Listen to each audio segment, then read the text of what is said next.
Harold Peterson had seen just about everything in his 43 years of farming the same piece of land in Iowa. He'd survived droughts that turned his cornfields to dust, floods that washed away entire seasons of work, and winters so brutal that even the toughest farmers questioned their life choices. But nothing, absolutely nothing, could have prepared him for what was about to roll up his driveway on that September evening in 1998. The day had started like any other Saturday. His wife Betty had left early that morning to visit their daughter in Des Moines, about 2 hours away. She'd be gone for the weekend, which meant Harold had the farm to himself. He didn't mind the solitude. After more than 4 decades of working the land, he'd grown comfortable with the quiet rhythm of farm life. Feed the animals, check the equipment, fix whatever broke, and keep an eye on the weather. Always keep an eye on the weather, and the weather that particular evening was looking downright nasty. Harold had stepped out onto his front porch around 6 o'clock, coffee mug in hand, and studied the western sky. Dark clouds were building up like mountains on the horizon, the kind of clouds that made even experienced farmers nervous. The air had that heavy, electric feel to it, the kind that made the hair on your arms stand up. He'd heard the weather report on his old kitchen radio earlier. Severe thunderstorm warnings, possible tornadoes, flash flooding expected, the whole 9 yards. He'd been through worse, of course.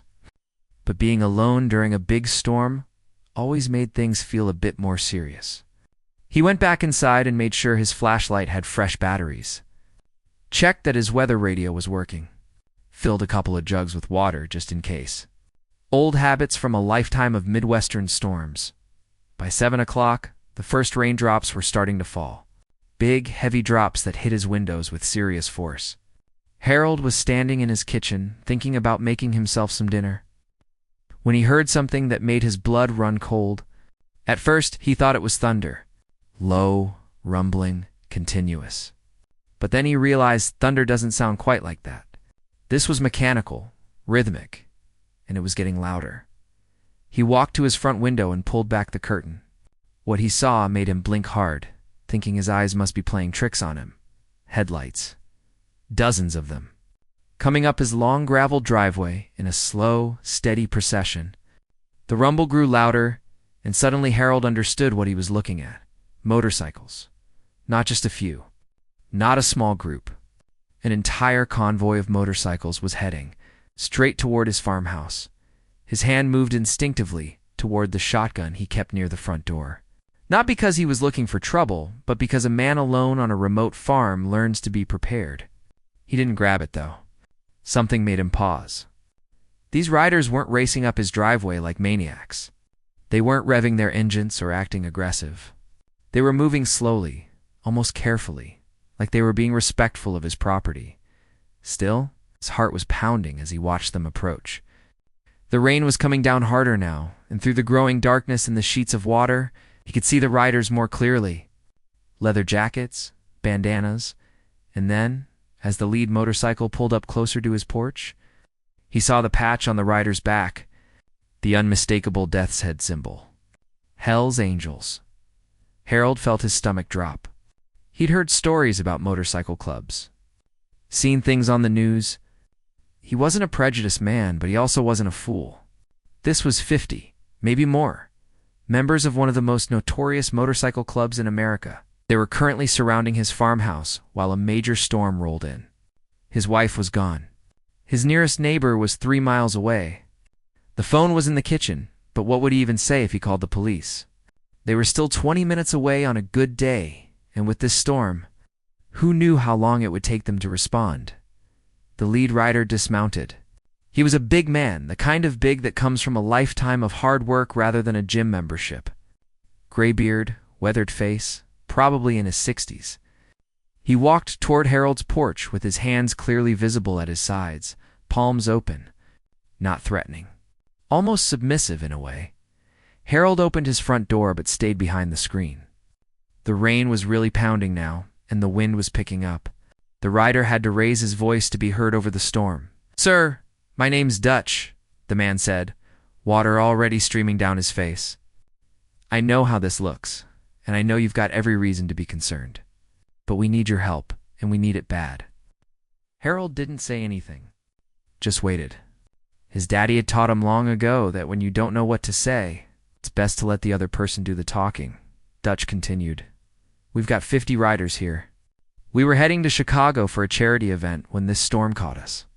We've been listening to the weather radio and they're saying tornadoes are touching down all around this area.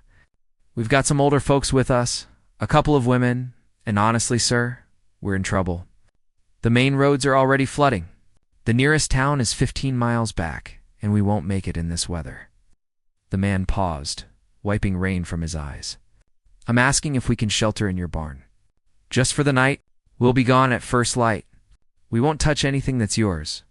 We won't cause any problems. I give you my word on that, and my word means something. Harold looked past Dutch at the other riders. They were all sitting on their bikes in the pouring rain. Engines idling, waiting. He could see they were already soaked through. In the lightning flashes, he caught glimpses of their faces. Some were old. Some were young. He saw at least 3 women among them. And they all looked cold, wet, and genuinely worried about the storm. This was the moment. Harold knew it. He could say no. He could tell them to leave his property. He had every right to do that. 50 Hell's Angels showing up unannounced at your farm. Most people would slam the door and call the sheriff. But Harold. Peterson had been raised in a farming community where certain rules meant something. You helped your neighbors when their barn burned down. You shared your harvest when someone's crop failed. And you didn't turn people away in a storm, not when they could die out there. It didn't matter what they looked like or what they wore or what club they belonged to. A storm doesn't care about any of that. Another crack of thunder boomed overhead, so loud it shook the windows. The tornado sirens in the distant town started their eerie wailing. Harold looked at Dutch, then at the desperate faces of the riders behind him. He thought about what Betty would say. She'd probably give him grief for not helping sooner. He stepped out onto the porch, rain immediately soaking his shirt, and pointed toward the big red barn about 100 yards from the house. His voice was loud but calm. Get those bikes under cover before lightning strikes them. The barn's unlocked. There's a loft upstairs that's dry. Get everyone inside. Now. The relief on Dutch's face was immediate and genuine. Thank you, sir. You won't regret this. Harold wasn't so sure about that, but it was too late now. As he watched 50 Hell's Angels motorcycles rumble toward his barn through the storm, he couldn't help but wonder what in the world he'd just gotten himself into. The next 20 minutes were a blur of activity that Harold would remember for the rest of his life. Through the sheets of rain and the growing darkness, he watched as 50 motorcycles carefully made their way into his barn. They moved in an orderly fashion, almost military in their precision. No shouting, no chaos, just quiet efficiency. The rumble of engines echoed inside the old wooden structure, and then, one by one, the motors cut off. The sudden silence was almost as shocking as the noise had been. Harold stood on his porch, still trying to wrap his mind around what was happening. 50 Hell's Angels.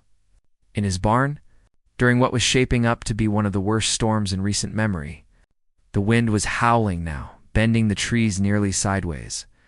Another tornado warning blared from his weather radio inside the house. This was real. This was actually happening. He went back inside and started gathering what he could. Blankets from the linen closet, the old sleeping bags his grandkids used when they visited, a couple of tarps from the garage, some old towels. His mind was racing, but his hands kept moving. What else would 50 people need for the night? Water.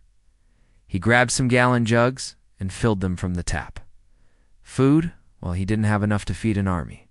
But he could at least offer something. When Harold made his way to the barn, struggling against the wind with his arms full of supplies, he stopped in the doorway and just stared. What he saw wasn't at all what he'd expected. The motorcycles were all parked neatly along one side of the barn, arranged in perfect rows, like soldiers at attention. The riders had already made their way up to the loft area, and he could see flashlight beams moving around up there. But it was the sounds that struck him most. Quiet conversations. Someone laughing softly. The rustle of movement, but nothing aggressive or threatening. Dutch appeared at the top of the loft ladder, saw Harold with his armload of blankets, and quickly climbed down. "Here, let me help you with that, sir." He took the blankets and called up to the loft. "Bobby, Rick, come give us a hand." Two younger men, probably in their 30s, came down the ladder and helped carry everything up. Harold followed them, curious now despite his lingering nervousness. What he found in the loft genuinely surprised him. The bikers had organized themselves with impressive efficiency. They'd created separate areas, almost like rooms without walls. The women had a space in one corner, sectioned off with some of their own blankets for privacy. The older members were near the center where it was warmest. The younger guys had taken positions near the edges in the ladder, like they were standing guard. "We set up some buckets in the far corner for a bathroom," Dutch explained, clearly reading Harold's mind. "We'll dispose of everything properly in the morning, and we've got 2 guys posted at the barn entrance to make sure nobody wanders where they shouldn't. Your property will be respected, sir. You have my word on that." Harold nodded slowly, still taking it all in. These weren't wild outlaws trashing his barn. They were organized, respectful, and honestly. Cleaner than some church groups he'd hosted for harvest dinners over the years. "I brought some water," Harold said, gesturing to the jugs. "And I've got some bread and lunch meat in the house if people are hungry." A woman appeared from the group. She was probably in her late 50s, with gray hair tied back in a ponytail and kind eyes. "That's very generous of you, but we've got our own supplies," she said. "We always pack food when we travel. We don't want to be a burden, especially after you've already done so much by letting us stay." Dutch introduced her as Patricia. Though everyone called her Mama Pat, she pulled out a backpack and showed Harold their provisions. Granola bars, dried fruit, beef jerky, bottled water. They really had come prepared. It made Harold feel a bit foolish for assuming the worst. "At least take the blankets," Harold insisted. "It's going to get cold tonight, and this barn isn't exactly insulated." They accepted gratefully, and soon everyone was settling in for the night. The storm continued to rage outside, the old barn creaking and groaning with each gust of wind. But inside there was an odd sense of calm. Harold found himself sitting on a hay bale near Dutch, and a few other members who seemed to be the senior guys in the group. One of them, a quiet man with a scarred face and a gentle handshake, introduced himself as Raymond. Another, younger but clearly respected, was called Tommy. They started talking, and Harold found himself drawn into conversation despite his initial reservations. "So this charity event in Chicago?" Harold said, trying to make sense of it all. "What kind of event is it?" Dutch's weathered face softened. "We do a toy run every year. Ride to Children's Memorial Hospital and deliver toys to the kids there. Kids with cancer, mostly. Some of them won't make it to Christmas, so we try to bring Christmas to them early." Harold felt something shift in his chest. "You're telling me you all ride hundreds of miles to give toys to sick kids?" "Yes, sir," Tommy spoke up. "We've been doing it for about 15 years now. Started small, just a few of us. Now chapters from all over the Midwest join in. This year we've got toys from California to Pennsylvania. People donate, we buy stuff ourselves, and we make the run." Raymond pulled out his wallet and showed Harold a worn photograph. A little girl, bald from chemotherapy, sitting on a motorcycle and grinning from ear to ear. "That's my granddaughter," he said quietly. "We lost her 3 years ago. She was 7. The year before she died, some bikers from another chapter visited her hospital. She talked about it for months. Talked about how cool they were, how they made her feel special. When she passed, I knew what I had to do. I joined up, and now I ride for her every year." Harold didn't know what to say. He looked around at these leather-clad men and women with their tattoos and their tough exteriors, and suddenly he saw them completely differently. These weren't outlaws. They were parents and grandparents, people who'd known loss and pain and were trying to do something good with it. They talked for another hour. Dutch told him about serving in Vietnam, about coming home to a country that hated veterans, about finding brotherhood in the motorcycle club. Mama Pat shared stories about her years as a nurse, how she'd seen too many sick children and decided she needed to do more than just her job. Tommy talked about his construction business and how the club gave him a sense of purpose beyond just making money around midnight. Harold made his rounds one more time before heading back to his house. The storm was still fierce outside, the tornado sirens still wailing in the distance. Most of the bikers were settling down to sleep, exhausted from their long day of riding. But as Harold walked past one corner of the loft, he noticed something that made him stop. A group of about 8 or 10 people were huddled together in the dim light of camping lanterns. They were gathered around something on the floor, working on it quietly. When one of them shifted position, Harold caught a glimpse of what looked like colorful packages. Christmas wrapping paper, toys. They were hovering over it protectively. And when someone noticed Harold approaching, one of the guys quickly pulled a tarp over whatever they were working on.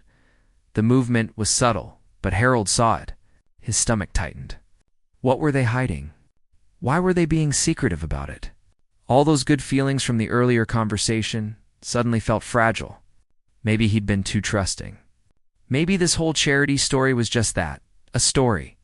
His mind started racing again with possibilities, none of them good. He tried to act casual, like he hadn't noticed anything.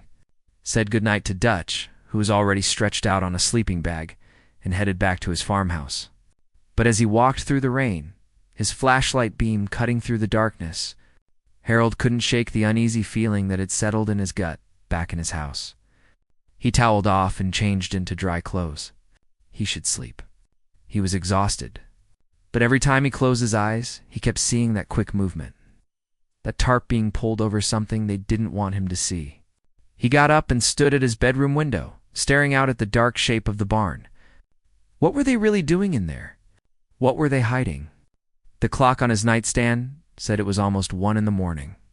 The storm was finally starting to ease up a bit, the thunder growing more distant. But Harold's mind was wide awake, churning with questions and doubts. He'd let 50 strangers into his barn. Strangers with a reputation for being dangerous, and now they were hiding something from him. By 3 a.m, Harold had made a decision. He couldn't sleep anyway, not with all these questions bouncing around in his head. He needed to know what they were concealing in that corner. He pulled on his boots and his rain jacket, grabbed his flashlight, and headed back out into what was left of the storm. Whatever they were hiding, he was going to find out. The rain had slowed to a drizzle by the time Harold stepped out of his house for the second time that night. His boots squelched in the muddy driveway as he made his way toward the barn. The wind had died down, and the tornado sirens had finally gone silent. The worst of the storm had passed. But Harold's internal storm was just getting started. His hand trembled slightly as he pulled open the barn door. He tried to be quiet, but the old hinges creaked anyway. Harold winced at the sound and stood frozen for a moment, listening. He could hear voices coming from the loft above. People were still awake. His heart was pounding so hard, he thought they might hear it. He climbed the ladder slowly, each rung protesting under his weight. When his head cleared the loft floor, he could see the scene more clearly. Most of the bikers were asleep, dark shapes bundled in blankets and sleeping bags scattered across the hay-covered floor. But in that same corner, the group was still there, still working on whatever they were hiding. The camping lanterns cast long shadows, and Harold could hear the rustle of paper, quiet murmurs of conversation. Couldn't sleep either, Harold? The voice behind him nearly made Harold fall off the ladder. He grabbed the rung tight and turned to see Dutch sitting against a post, a coffee thermos in his hand. The big man's face was calm, almost amused. There was no hostility in his expression, just tired understanding. Harold climbed the rest of the way up, trying to find words that didn't sound accusatory. Just wanted to make sure everyone was settled okay. Dutch smiled slightly, like he knew that wasn't the whole truth. We're good. Better than good, actually. You saved our hides tonight, Harold. That storm was a monster. He paused, took a sip of his coffee, then gestured toward the group in the corner. But you're wondering what they're doing over there, aren't you? Harold felt his face flush with embarrassment at being so transparent. But he nodded. I saw them covering something up earlier. Made me wonder. Fair enough, Dutch said, pushing himself to his feet. A man has a right to know what's happening on his own property. Come on, I'll show you. Harold followed Dutch across the loft, stepping carefully around sleeping forms. As they approached the group, the people there looked up. A couple of them had the same guilty expression. Kids get when they're caught doing something they shouldn't. Mama Pat just gave Harold a sad smile and gestured for him to come closer. We were hoping to get this done before you saw, she said softly. Didn't want to worry you. When Harold looked down at what they were working on, his breath caught in his throat. The floor was covered with toys. Hundreds of them. Stuffed animals, action figures, dolls, board games, puzzles, all brand new, most of them in packaging. But many of the packages were damaged.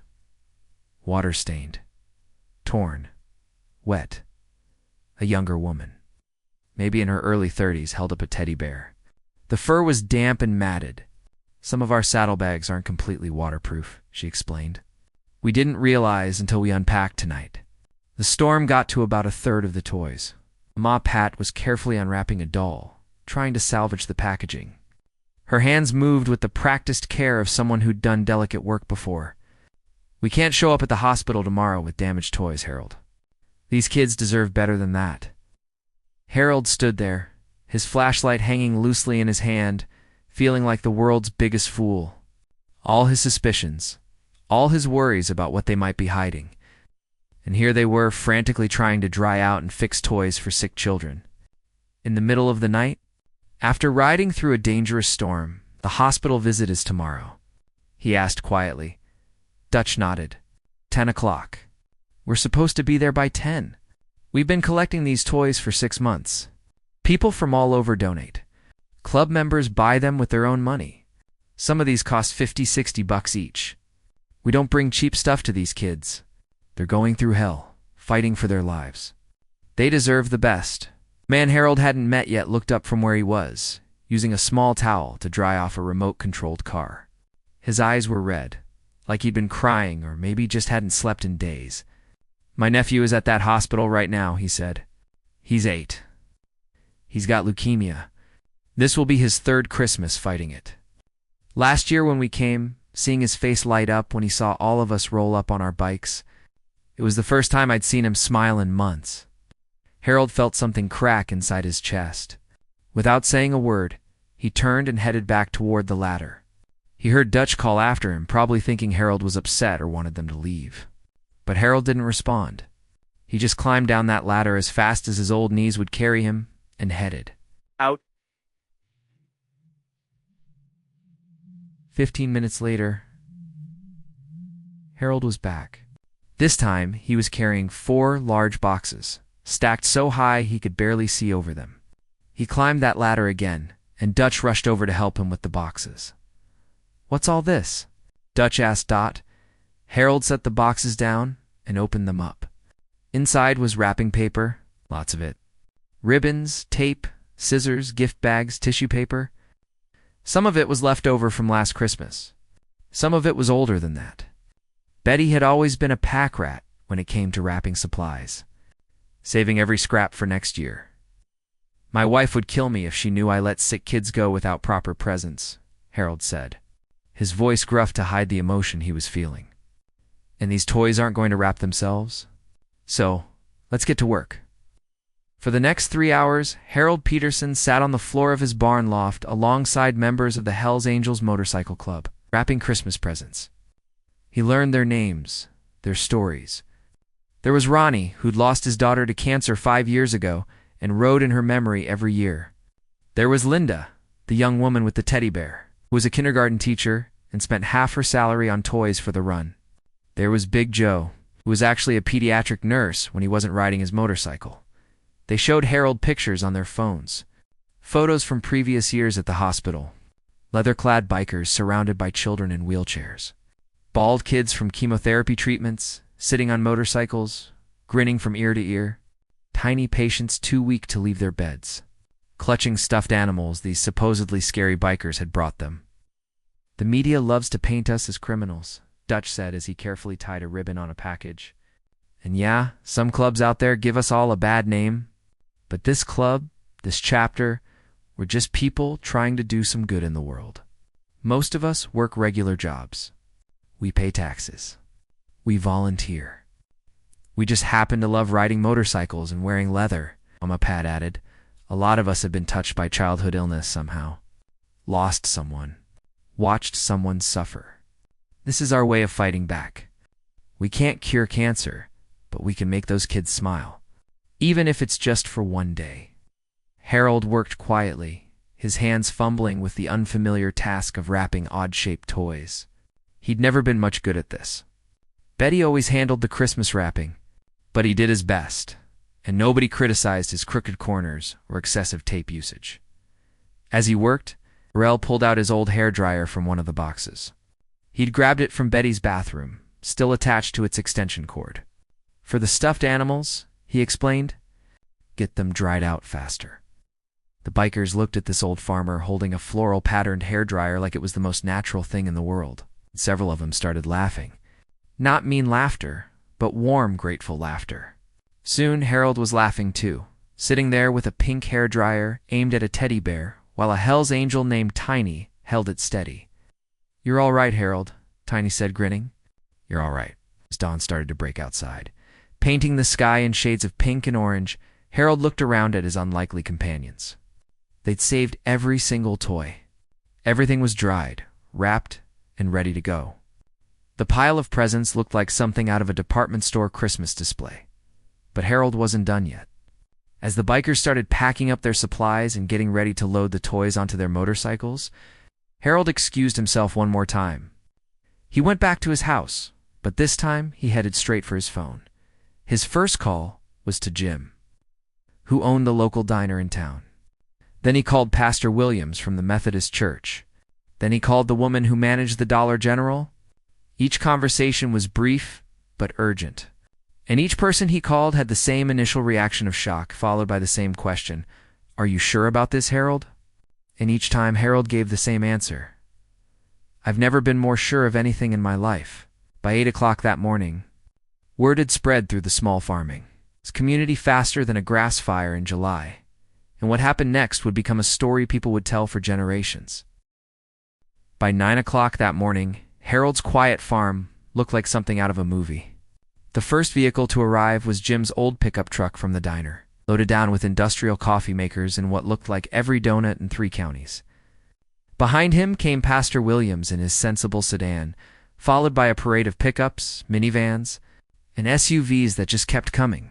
Dutch stood near the barn entrance, watching this procession with growing confusion and maybe a touch of concern. "Harold," he said slowly, "what's going on?" Harold just smiled, the kind of smile that comes from knowing you're about to surprise someone in the best possible way. "Community's coming to help," he said simply. The bikers gathered near their motorcycles, clearly uncertain about what was happening. After years of being judged, avoided, and sometimes feared, the sight of a small town basically showing up at their temporary camp probably felt surreal. Some of them looked ready to pack up and leave if things went south. But then Jim jumped out of his truck, his apron still on from the morning breakfast rush, and hollered, "All right, where are these folks who need feeding? Nobody leaves Iowa on an empty stomach, not from my town." Within minutes, the space between Harold's house and barn had transformed into an impromptu breakfast gathering. Jim and his wife Kelly set up folding tables they'd brought from the diner. The coffee started flowing. Boxes of fresh donuts, still warm, were passed around. The smell of coffee and sugar filled the morning air. Pastor Williams approached Dutch with his hand extended. "I hear you folks are doing the Lord's work today, bringing joy to sick children. That's something we can all get behind." Dutch shook his hand, still looking bewildered.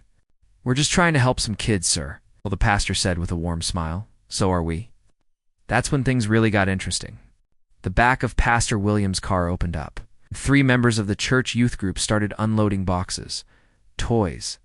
Brand new toys still in their packaging. The church had been collecting them for their own Christmas charity drive, but the pastor had made a decision that morning. These toys needed to get to Chicago today. These bikers were the ones to deliver them. Harold watched as Mama Pat's eyes filled with tears when she saw the donation. "You're giving us your toys?" she asked, her voice breaking. "But your own charity, ... We can collect more," Pastor Williams said gently. "We've got time before Christmas. Those children in Chicago don't have time. And from what Harold tells me, You're the right people to bring them some happiness. More vehicles kept arriving. Mrs. Chen, from the Dollar General, showed up with her teenage daughter and a carload of stuffed animals, coloring books, and art supplies. These are from the store, she explained. Well, some of them. The rest I bought this morning when Harold called. Cleared out half my toy aisle. Her daughter, a quiet girl maybe 16 or 17, approached the group shyly. She was wearing a baseball cap, but when she took it off, Harold could see she was bald. Not by choice. The telltale sign of someone going through chemotherapy. I spent 8 months at Children's Memorial in Chicago, she said softly. 2 years ago, I had leukemia. She looked at the bikers, her eyes bright. When you guys visited, it was the best day of my entire treatment. You made me feel normal. You made me feel cool. Like I wasn't just a sick kid. She held out a stuffed elephant, one of the toys from her mother's store. This is from me. For some kid who needs to feel cool today, there wasn't a dry eye among the bikers. Big Joe, the pediatric nurse, gave the girl a gentle hug. You're a warrior, he told her. Thank you. The morning continued like this. Harold's neighbors, people who probably would have crossed the street to avoid these bikers yesterday, are now shaking hands, sharing coffee, and listening to their stories. The farmers wanted to know about the motorcycles, the engines, the mechanics of keeping those machines running. The bikers wanted to know about farming, about working the land, about the harvest. Harold's neighbor Frank, a corn farmer who'd been working the land even longer than Harold, stood talking with a biker named Rusty about engine timing and horsepower. They were laughing like old friends. Frank's wife brought out a tray of homemade cookies. She'd baked that morning after getting Harold's call. The bikers kept trying to refuse all the food and generosity, but the community wouldn't hear it. You sheltered from a storm on your way to help children, Kelly from the diner said firmly. The least we can do is send you off with full stomachs. Around 10:30, a rusty old station wagon pulled up, and an elderly man got out. He moved slowly with a cane, and Harold recognized him as Mr. Peterson, no relation despite sharing the same last name. He was probably 90 if he was a day, a World War II veteran who rarely left his house anymore. The old man made his way to Dutch, who stood up respectfully.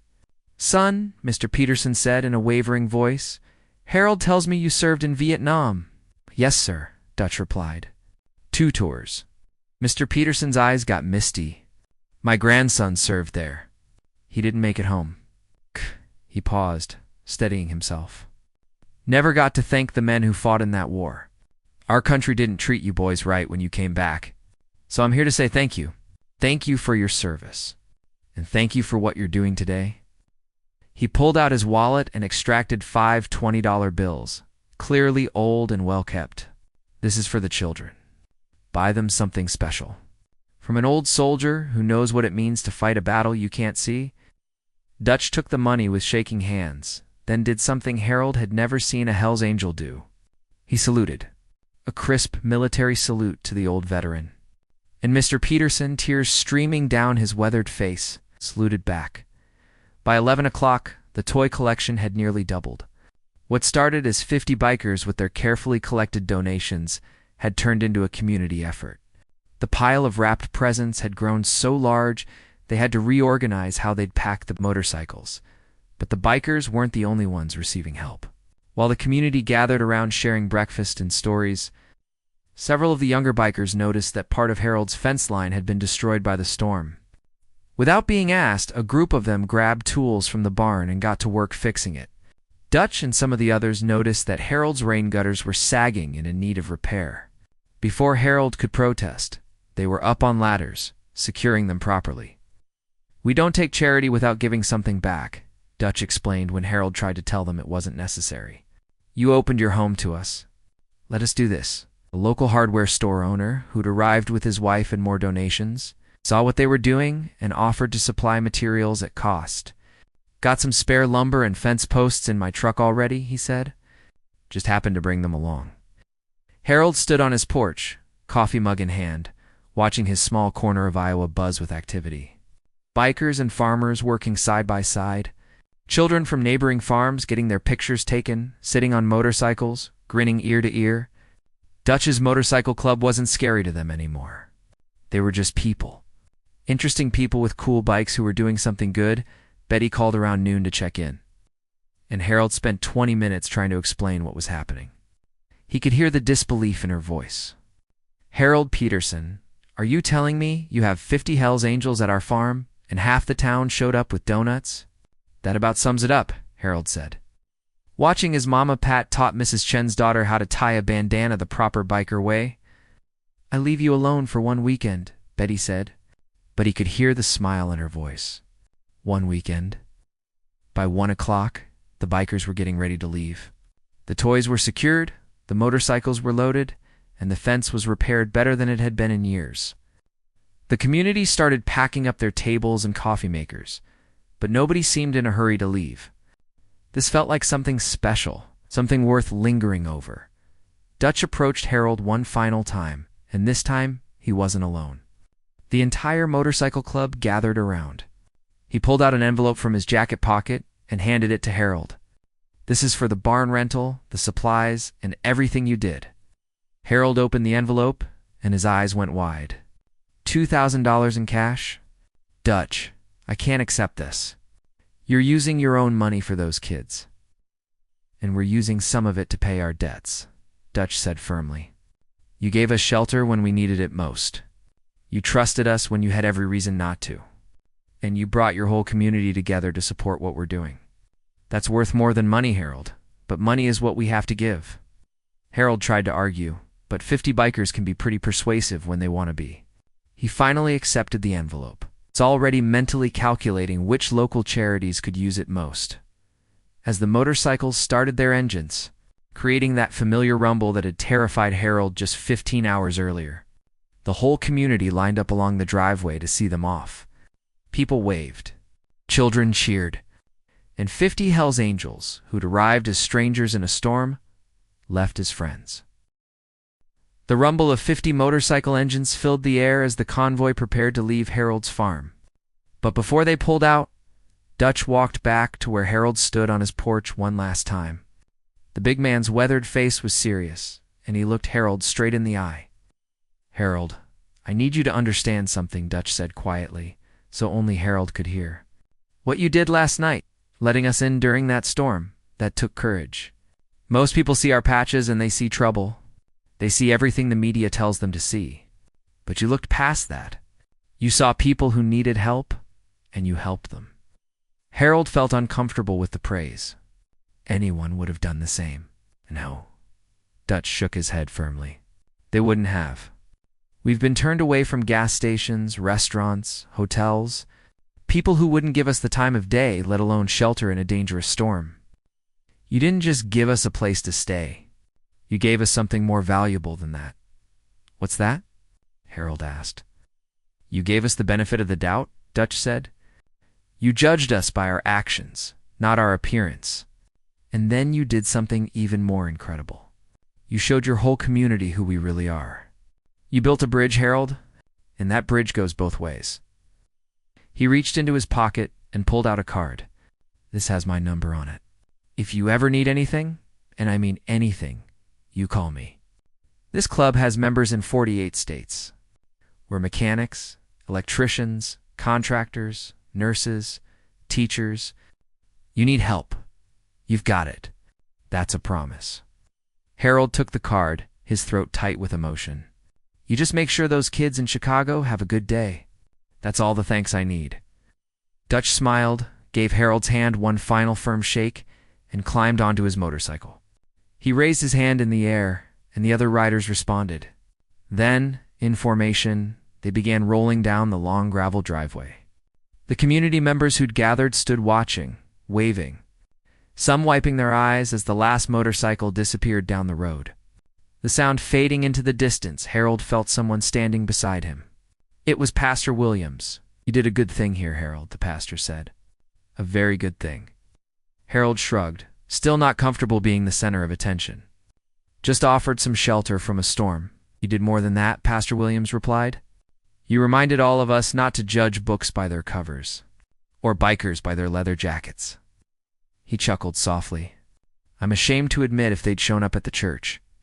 I probably would have called the sheriff first and asked questions later. But you opened your door. You opened your heart. That's what faith is supposed to look like. The community slowly dispersed over the next hour, everyone heading back to their own farms and homes. But Harold noticed something different in how people looked at him. There was respect there, sure, but also something else. A kind of thoughtfulness. Like they were all reconsidering things they'd believed without questioning. That evening, Betty came home from their daughter's house. Harold met her in the driveway, and before he could say a word, she wrapped him in a hug. "I heard all about it," she said. "Called half a dozen people on my drive home. Harold Peterson, you managed to throw the most unusual party this town has ever seen." Told her the whole story that night over dinner. Every detail. The fear when he first saw them coming. The decision to let them stay. The discovery of the toys. The wrapping party at 3 in the morning. The community showing up. All of it. Betty listened, occasionally shaking her head in wonder. When he finished, she reached across the table and squeezed his hand. "I'm proud of you," she said simply. "Your daddy would have been proud too. He always said the measure of a man isn't how he treats people who can help him, but how he treats people who can't." The story didn't end there. About a week later, Harold received a package in the mail. Inside was a photo album and a letter from Dutch. The album was filled with pictures from the hospital visit. Harold sat at his kitchen table, slowly turning the pages, and felt his eyes getting misty. There were pictures of tiny children, some with no hair, some with tubes and medical equipment, all of them grinning from ear to ear. There were photos of bikers kneeling beside hospital beds, reading stories to kids too sick to get up. There was one picture that particularly got to Harold. It showed a little boy, maybe 6 years old, sitting on Dutch's motorcycle in the hospital parking lot. The kid was wearing an oxygen mask, but his smile was pure joy. Dutch was standing next to him, and the expression on the big bikers. The face was so tender it didn't look like the same tough guy who'd shown up in Harold's driveway, the letter explained. That they'd delivered over 300 toys that day. The donations from Harold's community had made it possible to give every single child in the oncology ward a present. Dutch wrote that several nurses had cried. One doctor had told them it was the most joy he'd seen in that ward in his 20 years of practice. At the bottom of the letter, Dutch had written, "None of this would have happened without you, Harold. That storm could have been a disaster. People could have gotten hurt. But because you opened your barn, we made it safely to those kids. You were part of every smile in these pictures. Thank you." Harold showed the album to Betty, and they sat together looking at the pictures. "We need to frame one of these," Betty said softly. "As a reminder? A reminder of what?" Harold asked. "That compassion doesn't wear a uniform," she said. "That good people come in all shapes, sizes, and yes, even leather jackets." The following year, in September, Harold heard that familiar rumble coming up his driveway again. This time he wasn't afraid. He and Betty had prepared for this. They'd cleaned out the barn loft, set up some better lighting, and Betty had cooked enough breakfast to feed an army. The bikers returned, just as they'd promised they would. It became an annual tradition. Every September, on their way to Chicago, 50 Hells Angels would stop at Harold's farm. They'd shelter there for the night, and in the morning the community would gather. More and more people showed up each year. More donations came in. The local high school started a toy drive specifically for the biker run. Harold and Dutch became genuine friends. They'd talk on the phone every few months. Dutch came back one summer and helped Harold build a new storage shed. Harold attended Dutch's daughter's wedding in California, the only non-biker in attendance, and was treated like family. The story spread beyond their small Iowa town. News stations picked it up. It became a feel-good story that people shared. But the attention never changed what it meant to Harold. For him, it was simple. He'd made a choice on a stormy night to see people as people, not as stereotypes. And that choice had opened his eyes to a truth he'd never forget. Years later, when Harold was in his 80s, a local reporter came to interview him about that famous night. The young journalist asked him what the most important lesson was from the experience. Harold thought for a long moment, then said, "I learned that the scariest-looking people can have the biggest hearts. I learned that my community was full of generous folks, just waiting for a reason to show it.